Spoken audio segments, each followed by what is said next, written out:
So my clock has just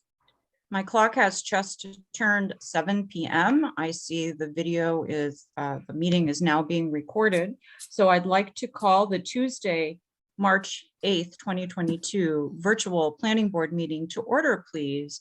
Karen, could you call the roll, please? Mr. Bob Doherty, Here. Mr. Jim Callahan, Here. Mr. Kevin Donovan, Here. Mr. Dave Edmonds, Here. Ms. Carolyn Turner, Here.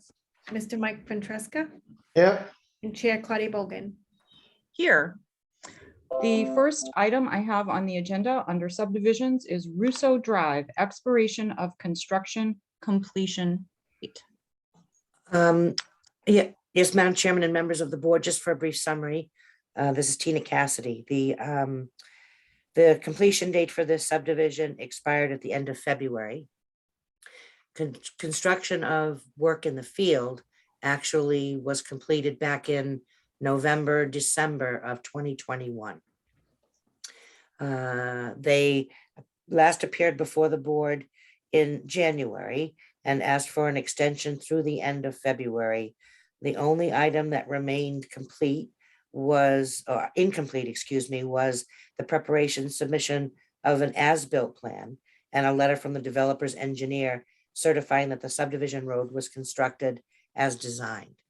I'm afraid I might have added in at one point a reference to acceptance plans, but the board had not actually amended its rules and regs at that point. Back in 2014, there was no specific requirement for an acceptance plan.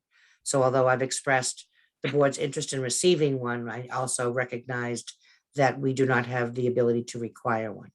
So an as-built plan and the certification remained outstanding. At the end of January, a draft as-built was submitted informally to the engineering department, which promptly reviewed it and found it frankly to be woefully lacking. Basic information and probably maybe even as much as a full 1/2 of the board's requirements for plan contents were missing. So we communicated that engineering shared their review with us, and we in turn shared it with the attorney for Mr. Charest about 2 weeks ago now. We have received a request from the developer, who is in the audience this evening and certainly available to speak when I'm finished.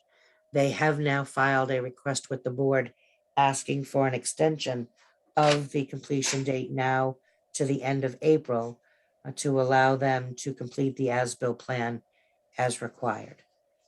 So that's my summary. That is their request before the board. And as I mentioned, I see Mr. Charest in the audience. Should the board want to address him or should he want to address the board? All right, so I will directly ask Mr. Charest if he wishes to address the board or just allow us to review the matter.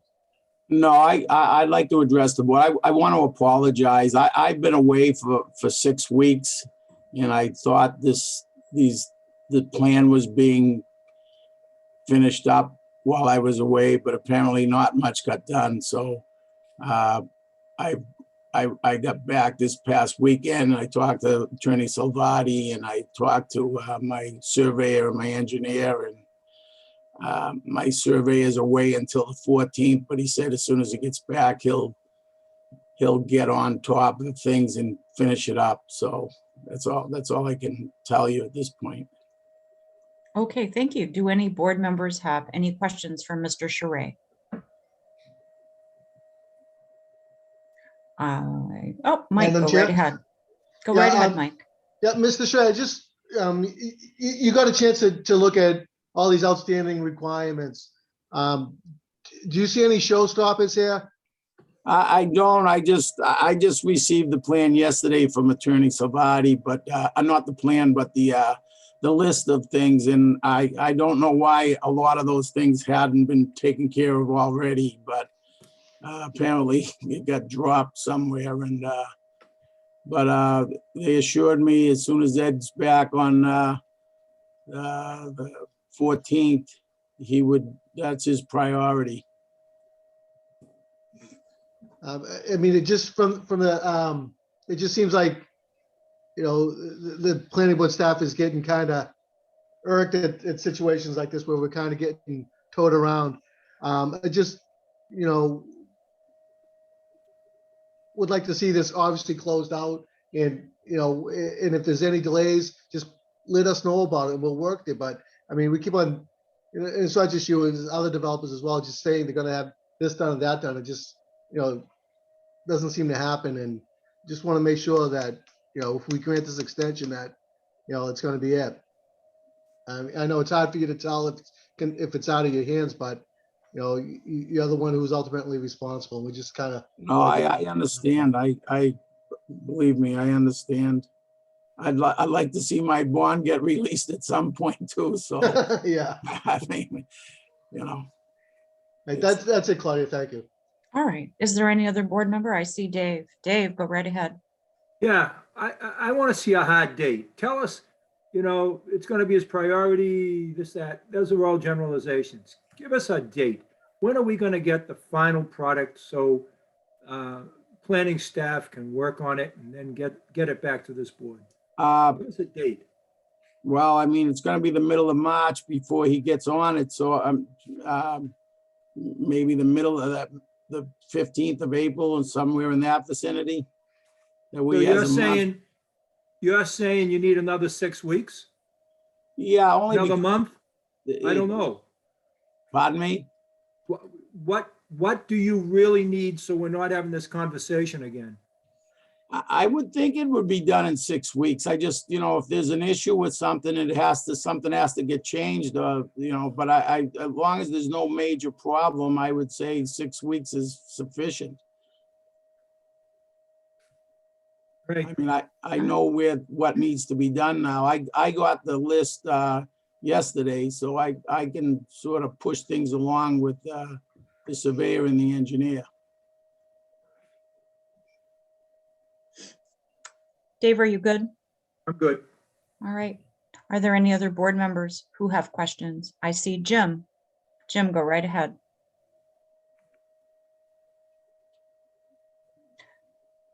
Jim, can you unmute? Mr. Charest, who's your engineer on this project? Steve Dresser, The new to the city? These Um, items that are on they're outstanding, are pretty typical and basic. It's very hard to understand how they're overlooked. well, I think there was a miscommunication between him and Ed Farrell. And unfortunately, Mark Salvati didn't pick up on it until he got the notice from the planning board.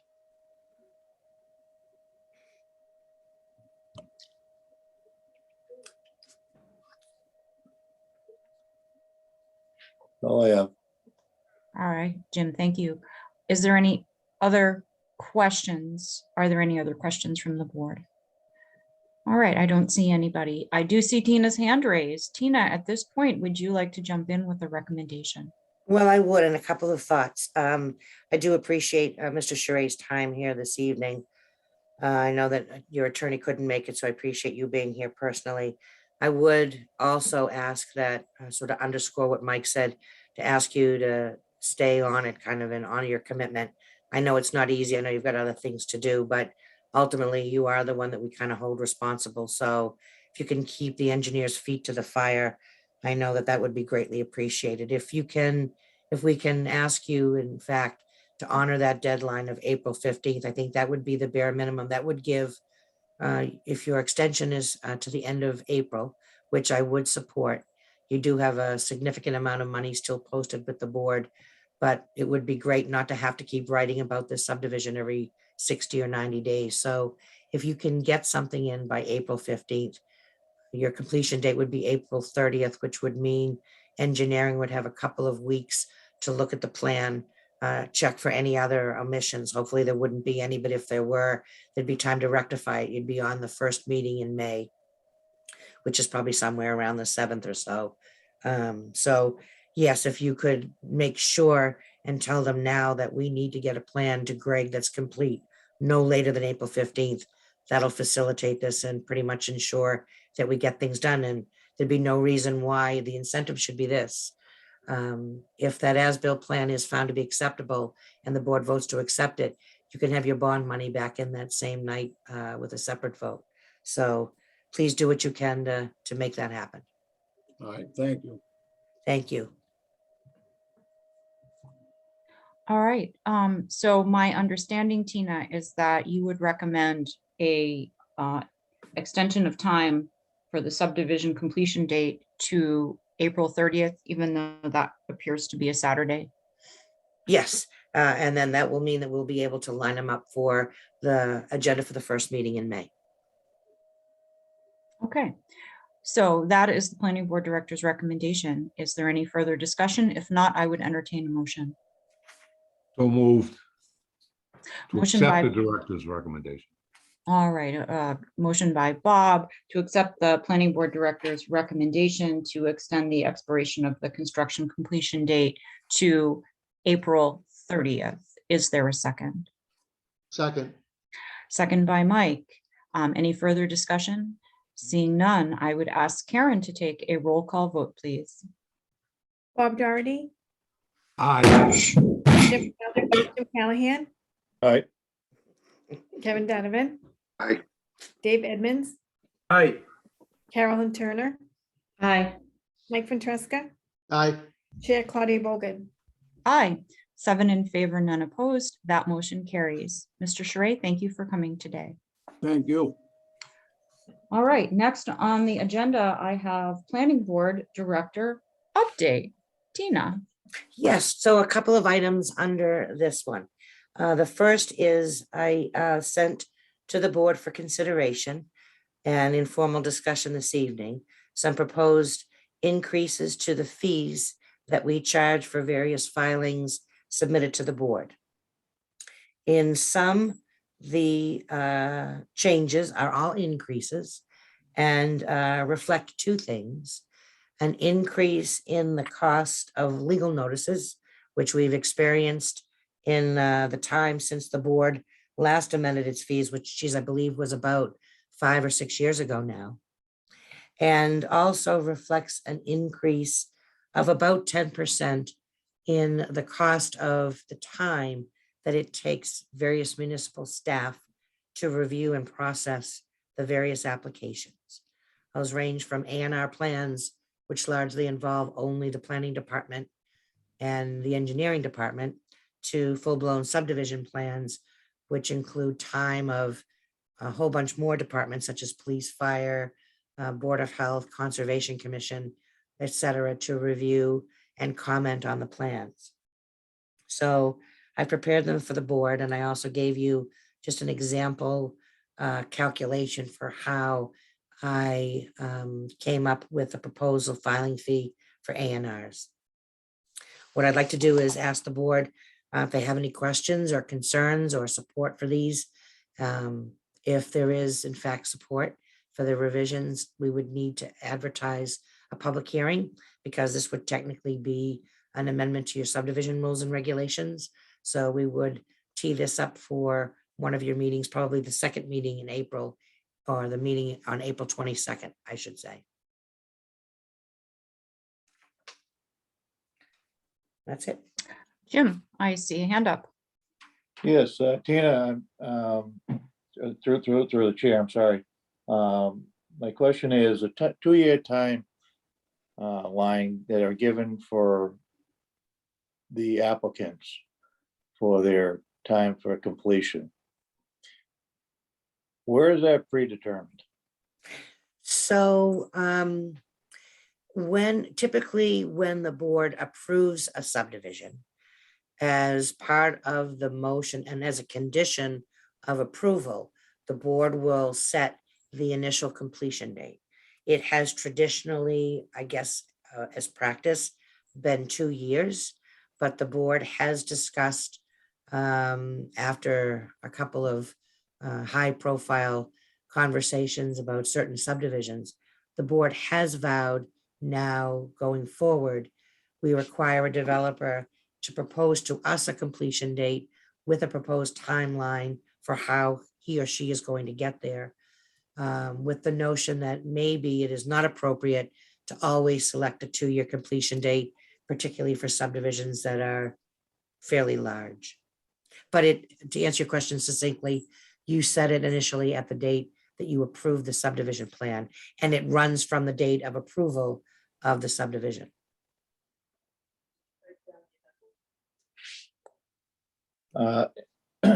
In regards to that, I mean, I think over the last couple of years, we've made a push to try and clean up a lot of outstanding projects that date back somewhere like this past one. They're closing in on 10 years. It's clearly far out of line. The timelines for these projects to be completed are far longer than it should really require. And I feel strongly that the applicant should be proposing the timeline that the board approves ahead of time and severely increase the extension for completion, the fees for it. So that we're not doing this process week after week, year after year. I May don't I, think the timeline that's allotted in some cases for larger developments, for the roadway construction, for utilities and such prior to them commencing on the subdivision housing component of it, that's probably about the 2-year limit that's going to be complete on these projects. So to give a 2-year limit for completion and you haven't even started foundations is kind of, spinning wheels for everyone involved. I would much rather see a more comprehensive schedule that can be substantiated by the developer. so would that be interpreted, Jim, to mean that what you'd like to see under the proposed fee that we have for extension of a construction completion date, you would like to see sort of a more an escalating number such that each successive request for an extension costs more than the one before it? I think the number you have there should be around $1,000 to start with versus the $550 proposed, and then go up. But that ties in hand with giving a comprehensive schedule up front. So if the schedule comes in for a large development, which we've had a few over the years, that are going to run closer to a 4 to 5 year process and be more accurate, I would much rather deal with that up front. It's a harder pill for the neighbors to swallow, but they'd have a more accurate timeline. So Instead let of me, coming down to these meetings where people say they're going to have things done and there's nothing to hold their feet to the fire. And if the penalty fees for extension for not completing on time is strictly in their court to do it right the first time. And no one's trying to box them into a corner for the time it takes to complete the job, but this is getting to be very, very much out of control. so Jim, I agree 100% with the sentiment. My concern is that my understanding, and I need to check this with the city solicitor, but my understanding is that fees charged by the board are supposed to reflect actual costs. And if that's the case, then we need to come up with a different approach for addressing what is admittedly, as you point out very well, a big concern and a problem. One of the suggestions that Greg Rayome has recently made, he and I talk about subdivision things quite often, and one of his suggestions, I think, is a very interesting one that I also would need to run by the city solicitor. His suggestion would be that if some developer does not meet his construction completion date, as may be extended by reasonable vote of the board, you always have the right to determine that an extension is in fact appropriate. But if you get to the point where someone gets to a certain point beyond the completion date, is there a way that the board could have a provision in its rules and regs that said no further bond releases will be approved until you complete the subdivision? If they can't get interim and continued reductions in the amount of bond they hold down to the point where they have only, several $1,000s or 10,000, there's a lot of incentive that might go away or might be leverage that might be held if in fact the board could not release funds from the bond to try to speed along the completion of construction. I don't know if I've said that very artfully, but the idea would be to have a provision in the rules and regs that might provide the impetus for more timely performance than, particularly if we're not allowed to use a filing fee as that cudgel.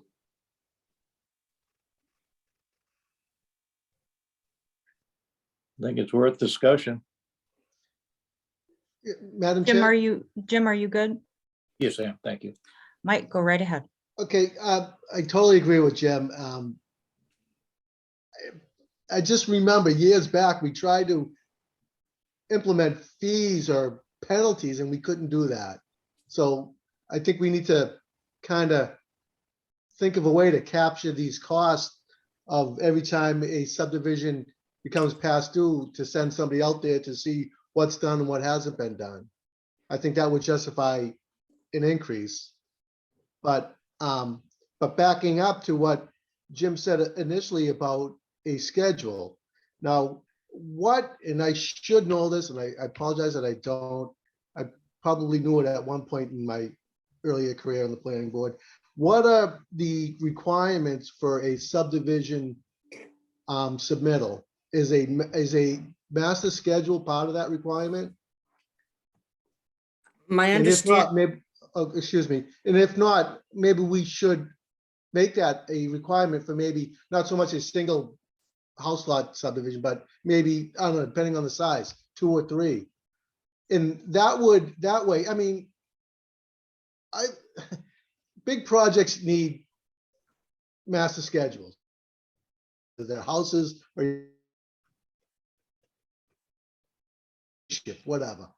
You need to have a master schedule and it needs to be followed. At least it kind of makes it easier on our behalf to say, like, when these target dates are hit and when they're not hit. And it could actually give us a tool to use when we know when, if these dates aren't met in this master schedule, then maybe we could say, well, now you got to submit another master schedule and whatever, you know where I'm getting at. So I know there's a lot there, but it's kind of, I'm basically in agreement with Jim. I think, we got to be crafty in the way we go about doing it.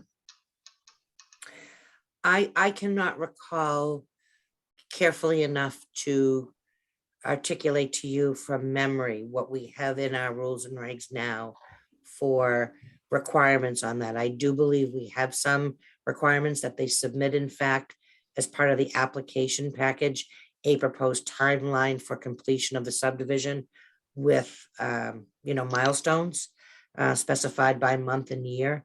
But I can certainly go back and look at exactly what we have in the regulations, share the exact wording with the board, and maybe think about, I can have that conversation with the solicitor relative to, a grade schedule of completion date fees versus other provisions that might be appropriate in the rules and regs to accomplish the same end. Then I'd be happy to report back at your next meeting on that. There is no need to act on these fees tonight. It's great to have this conversation. So we don't need to schedule a hearing or make any decision on these per se this. Dave, But, let me add, excuse me, Claudia. Yeah. Let me add that, I mean, I'm in agreement with these fees and you definitely put a lot of thought into it, but are they enough? I mean, they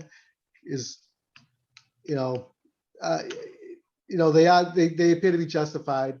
You did your due diligence, but, just make sure that when we're gonna increase, it's obviously make sure that they're gonna be the right amount. And that's it. Thanks. all right, and Dave. Yeah, I like what Tina said, because if we talk about a master schedule, whatever, we say to them, okay, you're approved. You said it's going to be 4 years. Be advised, that if you tick one day beyond 4 years, there will be no reduction under any circumstances of your bond period. You broke your covenant, and we no longer have to, if this is legal, we no longer have to be concerned. I mean, we have people all the time coming to us saying, come on, give me a little of my money. But if they knew you can't ever get it, if once you get past this place, I think that's an inspiration to do it on time, because you're right, Bob or Jim, I'm not sure which of you said it, but 10 years, I had hair when some of these projects began. And, here we are, let's face it, it's like they don't take it seriously. On the Board of Electricians, we often have people that just add it in as the cost of doing business. Well, we have to make the cost of doing business. You got to do it, or it's going to cost you. I don't know. I just don't like being blown off. We represent the citizens. So in essence, they're telling all the citizens, we don't care about your rules. And I'm not trying to be cavalier about it, but how many times have we had people come over and over, and tomorrow and this, they discovered a chipmunk on the property, we couldn't dig a hole. I mean, come on, make them say we're building 10 houses, it's going to take us 3 years. I mean, there's people on this board, they're in this business. They know how long it takes to do this stuff. And I would defer to them, but it seems to me saying, if you don't have it done by the date, then you don't get to do X anymore, no matter what. I'm done. Okay, thank you. I see Bob. Go ahead, Bob. Yes, I didn't have hair when any of these started, so. And I still don't. So just, I don't know if I'm gonna sound dumb or not, but so every time they file for an extension of a completion date, it costs them $500 right now. Is that correct? That's what we're gonna do going forward. Many of these were approved, like the one we heard earlier this evening was approved before the subdivisions are governed by the ones that are the regs that are in effect at the time of approval. So some of them have been approved since then. Oh, well, what I'm reading says that the current filing Yes. fee. It is. So currently, every time, if somebody gets extended 6 times, it's gonna cost them $3,000, That's right. basically. Right. Okay. And the other thing, going back to what Jim, what was it that, how do we come up with the completion dates to begin with? You asking me or Jim? I guess I'm asking you, Tina. Sure. Could- Well, we now ask the developers, part of application package, in addition to the plans and the application and the various forms. We ask them to provide us with a proposed completion date and a timeline that supports that. So Okay. they would submit let's say 3 years, and then they would also provide a timeline that would give some rough benchmarks on how they get from approval to completion within 3 years. The trick is then, do they actually follow that? Do they make the timeline fit 3 years and have no intention of doing that? I don't know that that's ever the case. I know that some of the delays we've seen developers encounter have been truly outside of their control. We've had medical issues and pandemics and a lot of other things, but we now get information upfront at the time of filing from the applicant, and that can be a discussion and should be, frankly, one that the board has. What are you proposing for a timeline for construction? Are you sure that it's accurate? Are you sure that you're going to follow it? We're going to hold you to it. You're going to get charged if you need an extension. It's going to cost you, and we haven't fully vetted that one. It may be expensive. It may mean you don't get bonds reduced along the way. We can have that conversation as part of a discussion before the board even takes a vote to approve a project. Okay, but they do go in it knowing every time they file for an extension, it's gonna cost them $500. Well, we could certainly advertise that, and when the board revises these fees, we'll send them all to, as we typically do, to the frequent filers for attorneys So, engineers and developers, and we can highlight that and make that a big point when we do the, the correspondence. but we do actually do that now. Like No, we don't. I don't mean let them know, but we do actually somehow bill them $500 every time they apply for it. No, we don't. To be fair, Bob, I can't say that we've consistently and routinely done that. And Okay. that's on me. But what we would do is that would have to be in order to request an extension of time, just like anything else, it would be a requirement, not, you would, like when you submit a plan, you have to Right. submit a filing fee with it. So what we would say is, if you're going to request an extension of the completion date, you also need to file with us a check in the amount of X. So if we actually did pursue that part of it, or just, I mean, it's already there. I would think that would be a pretty big deterrent to them, continuously like, I think it would get them to think about it more when they filed. And as Jim had put it, give us a more realistic expectation of when this can be done, knowing that if they have to come to us 4 times to get an extension, that's an extra $2,000 or $2,200 here, that it would cost them. But it sounds like right now there is no penalty at all, even though it's in there. They don't really get penalized at all for this. Not financially, I And feel, yet we have it in there that we could, that can be done. yes. Okay. Okay, that's it. I'm good. Okay, thanks, Bob. Anybody else would like to weigh in? Claudia, through the Carolyn, yep. chair to Tina. So this isn't directly on the filing fee itself, but related to this issue. When you say we have a discussion about the construction plan and they give a definitive date, they realize that there will be a fee incurred for requested extensions. And this is something that I know we've talked about in the past and we have implemented as conditions. What if we had something built into that discussion where we have the developer come back, say halfway through the project to get an update? And I know we've done it sort of on a case-by-case basis on some of these projects, but have it built in there as one of the contingencies of approval. That they provide periodic updates, whether it's, at 50% mark or, every Yeah, 6 months or something. because- Yeah. Yeah, I feel like, what I think is consistent with everybody else's feeling, they come back 4, 5, 6 times and it's ongoing. So instead of addressing this towards the end of the project, let's deal with it in the middle. And it might sort of, be a way to have them sort of put the pressure on whoever they need to or themselves to get it done. I do not think it would hurt. Just another, they know they're coming up on an agenda that might get them to move along because they want to show that they've done some progress or they're closer to conformance with the timeline they originally proposed. It would not hurt at all, Carolyn, and that could easily be rolled into a condition that gets attached to the approval. Right. And I'm sorry, I know it's not directly on a filing fee, but sort of it's relevant in any event. So just a thought. Carolyn, you. are you set? I am. Thank you. Okay, Mike, go right ahead. Just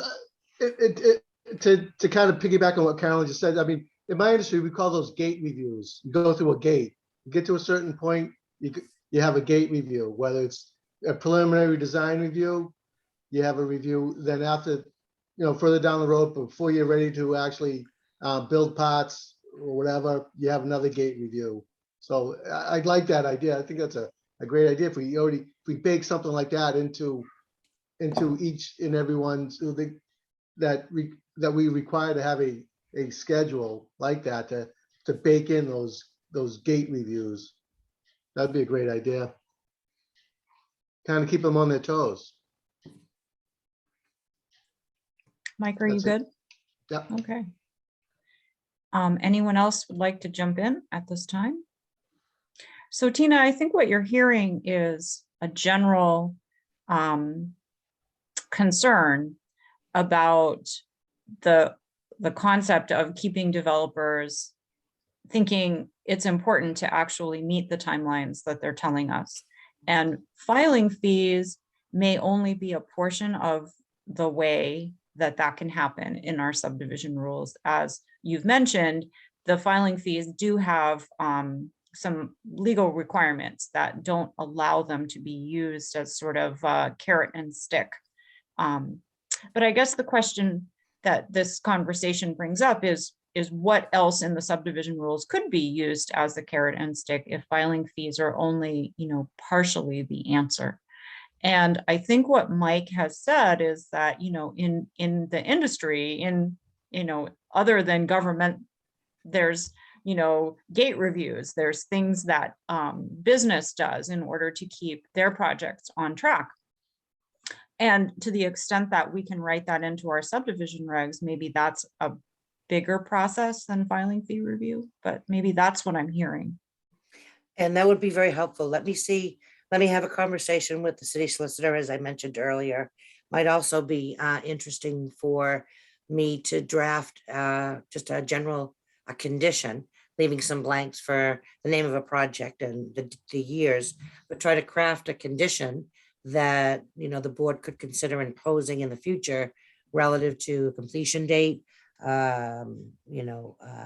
requiring periodic reviews that I'll propose for discussion, an interim or a period of time in between interviews, and envelop and incorporate anything that the city solicitor might indicate I could include additionally as incentives for getting people to comply with the completion dates that we get set. So let me do some more homework.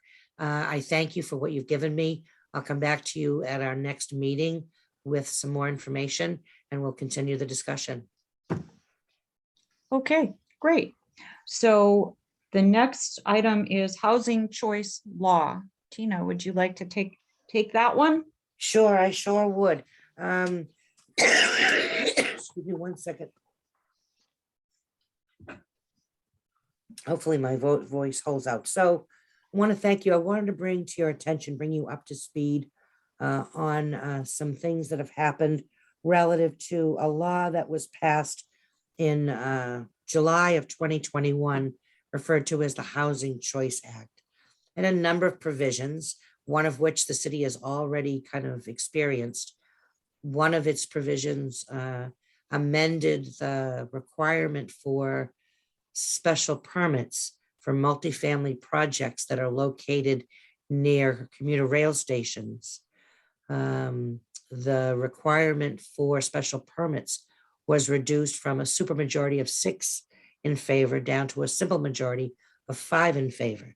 And in fact, a multifamily project that was before the City Council of Woburn at 0 New Boston Street passed by a vote of 5-4. And but for that law that changed in 2021, that motion would have failed because only 5 voted in favor. What also was part of the Housing Choice Act was a revision or adoption of a new state law called Chapter 48, Section 3A. And it sounded fairly simple. It dealt with communities that received some sort of service from the MBTA, whether that be subway, bus, or commuter rail. And in essence, the law said that a community designated as an MBTA community would be required to have a zoning ordinance, depending on the community, but the ordinance would be required to allow multifamily housing by right at a density of at least 15 units an acre, that the area to be rezoned would be at least 50 acres and located within a half a mile of a commuter rail station.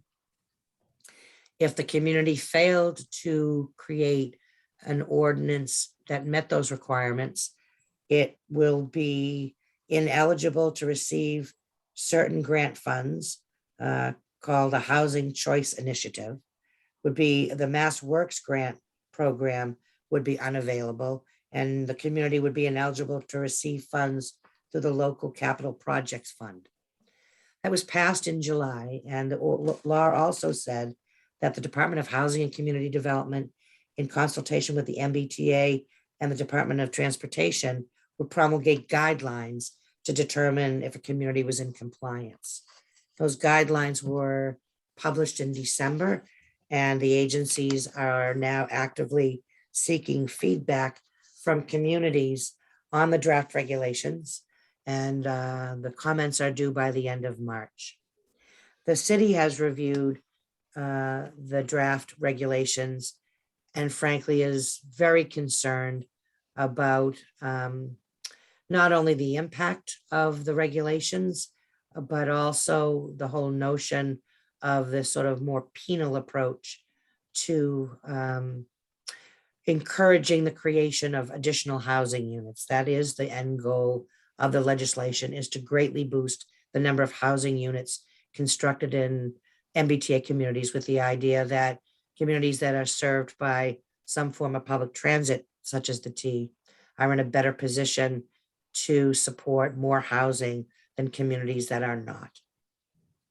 The difficulty is that the regulations that are drafted are would mean for Woburn that Woburn would need to create a zoning district that allowed multifamily by right, was not age restricted so that it was available to families. And it would need to be created in the area of the Anderson-Woburn Regional Transit Station, and would have to have the capacity to create at least 3,500 additional dwelling units above and beyond anything that may have been approved or constructed before now or until now. The mayor was very concerned about that. You know, it feels like for Woburn, and frankly, talked to a number of my colleagues who also feel pretty disappointed and frankly very frustrated at this approach. Many of us, including Woburn, have spent an awful lot of time trying to respond to what the state has heretofore had for messages about housing and even affordable housing. This new law does not require the production of any affordable units. It's just housing units proper. And in Woburn's case, it has spent considerable time and effort trying to do the right thing. We are not a NIMBY community. The city council has approved many multifamily projects across the city. I provided the board with a list in just the last decade of the various projects across the city, and many of them, the predominance, ironically, in the Anderson-Woburn area more recently. But Woburn has done a lot. You know that we were subject to a bunch of 40Bs just before I got here in 2014. And the mayor had asked that we try to get a handle on that because they were creating difficulties in the neighborhoods in which they were being located. So we spent a lot of time and effort, including the planning boards and the city council, creating a housing production plan. And then we met certain goals by creating a certain number of affordable units over a period of time, and actually received safe harbor in recognition of the progress we were making to getting 10% of our units affordable. We have, I'm happy to tell you, have exceeded the 10% goal. We're now at 11.5 something percent. And I expect that even when recalculated with the new census numbers, we will remain over 10%. We as a community were forward enough thinking to have inclusionary zoning where affordable housing was required in certain projects. You recall a few years ago, the number of 10% was increased to 15 to ensure that we tried to maintain a number above 10. We've also spent time creating a 40R district, which the state used as a tool to encourage us to create more housing, affordable and otherwise. And Woburn and many other communities have spent a lot of time, in the magnitude of years sometimes, creating a 40R district and the language and the guidelines for the design and permitting projects and seeing them constructed, trying to meet the state's goals that they set forth within the framework. And this new law, and particularly the regulations as they're currently drafted, pay seemingly, or in actuality, no nod at all to communities like Woburn that have worked very hard to get over 10% to create a lot of housing units of its own accord without the stick or the carrot approach, or using the carrot approach, as in the case of a 40R. So I wanted to make sure that we had an opportunity to try to ask or answer any questions you might have, though I must admit there are still a lot of questions I can't answer. I wanted to let you know that the mayor and I were before the city council last night. They had an ordinance committee, which they also posted as a committee of the whole. And so we had all of the counselors there. There was a feeling, to be very frank with you, I asked the council whether there were enough of them on the board that would want me to try to pursue creating such a district. And the answer was a resounding no. There is no support for the notion of creating a by right district that would allow anything like the magnitude of units that we would have to require to comply with the law. So we will be writing a comment letter that will be honest and frank with the state and tell them that, but it will also suggest to the state that in some fashion, the accomplishments like Woburn's, either in terms of reaching a 10% affordable threshold, meeting housing production guidelines, and or simply the magnitude of the number of units that Woburn has created over the last decade warrant some exemption or consideration in the regulations that frankly is absent right now. So happy to answer any questions. We will not have another meeting. We will have a meeting, I guess, before the comments are actually due. So my intent is to draft a letter. Several of the counselors personally said they'd be happy to sign the letter along with the mayor. So I'm not sure whether we'll do that and have individual counselors, or whether there might be by consensus, the president might sign on behalf of the whole. But I wanted to at least bring you up to speed, like I said, and answer any questions you might have, and take your guidance going forward. Dave, So if we're forced to do this, can we just rezone the old dump and say there's the 50 acres? So if that is within a half mile, which I believe it could be, it would actually though have to be available. It can't be illusory. We would have to do an analysis, a build out analysis of it. Let's say it was exactly 50 acres or more. We'd have to do a build out analysis taking into consideration environmental concerns, which certainly would be rife there. I don't know that putting housing on the former landfill in its current configuration is even possible. There's a solar farm there. So if it was a fake ordinance or a fake zoning district, that would not be found to be acceptable by the state, and we couldn't use that. Nice thought, though. Tina, my question is, I'm sorry, Mike, go right ahead first. I mean, obviously this is already an adopted change, so we're currently in violation. From what I'm reading, and I think I kind of came across this about 6 or 7 months ago, reading through some stuff, and it kind of caught my eye, but I didn't really think much of it, because all I could think is, yeah, I could see Winchester going along with something like this, not. So it just, these numbers are boggling. I mean, they're mind boggling. And especially where you stated, Tina, that we've done our due diligence. We've come up with housing plans. We've created so many affordable, and like, they don't even talk about, you mentioned, they don't talk about affordable, but we've created so many more, and that was our goal along that Commerce Way corridor, to create more accessible housings to that corridor.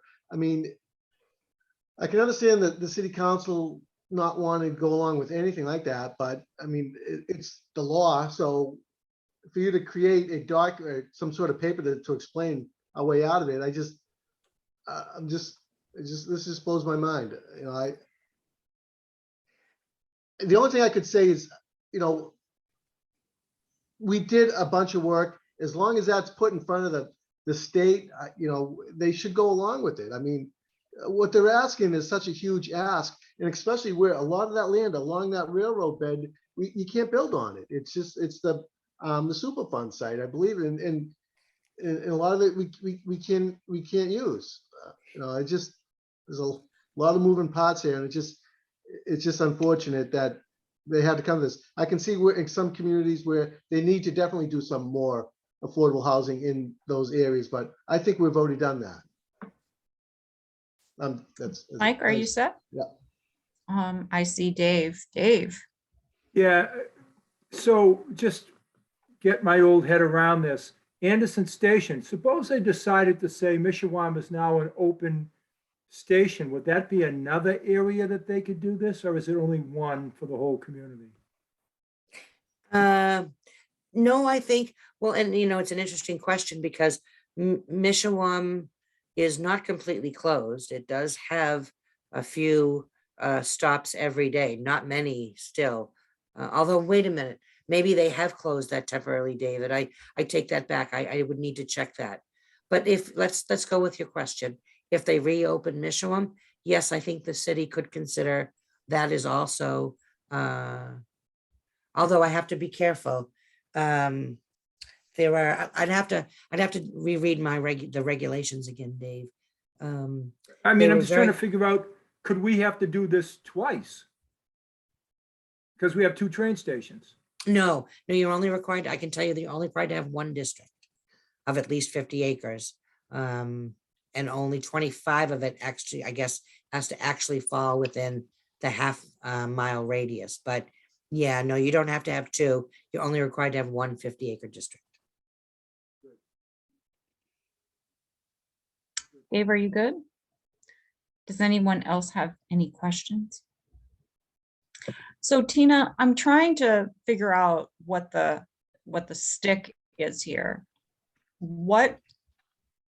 Is there a way to quantify the benefits that Woburn would be ineligible for if the thought was simply, no, we can't do this? Is there a monetary cost that can be quantified? Like what is the cost of simply looking at this and saying, we did our part, we're not going to do this? What's the downside? As best I could calculate it for you now, ineligibility for Mass Works grants could mean, and this is the thing, compliance only guarantees you the ability to apply. It does not guarantee that you would actually get the grant funds. But Mass Works grants can run in the neighborhood of $4 to $6 million. They're typically available now to communities where infrastructure upgrades are needed and essential in order to create either additional housing or economic development. So the city has not applied for Mass Works grants in the past. There was no particular plan that we were banking on a Mass Works grant in the future, but to the extent that it could have a dollar value, it may be a grant of a magnitude of $4 to $6 million that the city might have applied for that it would not be eligible to in this case. Housing choice grants, I'm not sure, given the city's position at the moment on the creation of housing units, I'm not sure that it would have ever been applying for housing choice grants anyway. So I'm not sure that we could count that as any sort of a monetary loss. And the last piece is hard to define. The last sentence of the draft regulations reads something along the lines that DHCD can also use this law or compliance with the law in other grants.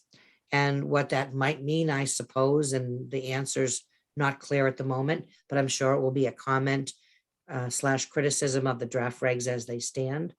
But that could mean anything from perhaps ineligibility for other grants that particular department offers, or it could be something where other communities that are compliant with the law might get bonus points in an application process that a community that's not in compliance will not get. So would put you at a slight disadvantage in future applications. I see those as 2 potential, but I'm not sure legally whether a state agency can in fact add on to the list of ineligible grants other than the ones that are in the law itself. So that tends to make me think it might be more of a points kind of an award, the second option that I mentioned.